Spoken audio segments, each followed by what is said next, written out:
नया शिक्षक जब स्कूल में पढ़ाने आया तो छात्रों ने उस पर एक लोहे की डिस्क फेंक दी। सबको लगा अब उसके सिर पर लगने ही वाली है, लेकिन उसने बड़ी आसानी से उसे हाथ में पकड़ लिया।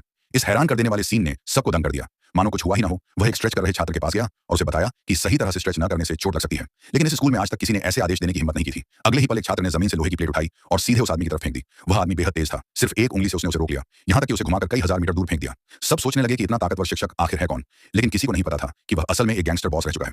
जिंदगी बदलने के बाद वह शिक्षक बन गया। एक बार कुछ गुंडों ने उसके एक छात्र का अपहरण कर लिया। जैसे ही उसे पता चला, वह अकेले ही उनके अड्डे में घुस गया और सैकड़ों लोगों से अकेले भिड़ गया। वो नजारा वाकई चौंकाने वाला था। जब उसने छात्र को बचा लिया, तभी उसे अपने गुरु के एक्सीडेंट की खबर मिली। उस गुरु द्वारा संभाला गया तियानलोंग मिडिल स्कूल का स्पोर्ट्स क्लास हमेशा सबसे आखिरी नंबर पर रहता था। अगर इस बार भी नाकाम रहा तो क्लास को बंद कर दिया जाएगा। मरने से पहले गुरु की आखिरी इच्छा थी कि वह जाकर उस क्लास को संभाले।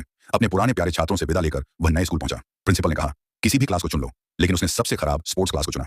देखने की जरूरत नहीं, मैं तियानलोंग हाई स्कूल में स्पोर्ट्स पढ़ाने ही आया हूं। इस क्लास से तो प्रिंसिपल को भी उम्मीद नहीं थी। शायद अगले साल इसे हटा दिया जाए, लेकिन उस आदमी को भरोसा था कि वह किसी भी छात्र को सुधार सकता है।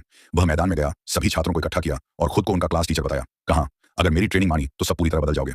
एक छात्र को उस पर शक था। उसने 200 मीटर की रेस की चुनौती दी। अगर जीत गया तो सब मानेंगे। आदमी ने चुनौती स्वीकार की। दोनों ट्रैक पर पहुंचे छात्र बोला, आप कपड़े क्यों नहीं बदलते? आदमी बोला, जरूरत नहीं। गोली चली। छात्र पूरी ताकत से दौड़ पड़ा, लेकिन आदमी अभी भी वार्म अप कर रहा था। सबको लगा वह हार गया। जब फर्क बहुत ज्यादा हो गया, तभी वह अचानक बिजली की तरह दौड़ा। लोगों ने उसे देखा भी नहीं और वह फिनिश लाइन पर पहुंच चुका था। छात्रों की आंखें खुली की खुली रह गईं, लेकिन जब उन्होंने ट्रेनिंग का सामान देखा तो सब हैरान रह गए। एक बैग भर गुब्बारे, इतने भारी जूते कि हाथ से उठ न सकें, और अजीब अजीब चीजें। सबको लगा यह मजाक है और वे क्लास छोड़ने लगे। तभी आदमी ने दर्जनों भाले फेंक दिए और सबको वहीं रोक लिया। छात्रों, अब क्लास का समय है। मेरी इजाजत के बिना कोई नहीं जाएगा। इसके बाद कड़ी ट्रेनिंग शुरू हुई। सबको भारी जूते पहनकर चलना पड़ा। 3000 मीटर वाली लड़की गुब्बारे फुला रही थी। डिस्क थ्रो वाला छात्र कपड़े धो रहा था। यह सब देखकर तरीका बहुत अजीब लग रहा था। उसी वक्त प्रिंसिपल और शेयर होल्डर आ गए। उन्हें लगा ये तो सर्कस बन गया है। उन्होंने क्लास बंद करने का सोचा, लेकिन आदमी ने कहा, थोड़ा समय दीजिए, 3 स्कूलों की संयुक्त परीक्षा आने वाली है। अगर नतीजे नहीं आए तो आप जो चाहें फैसला करिए।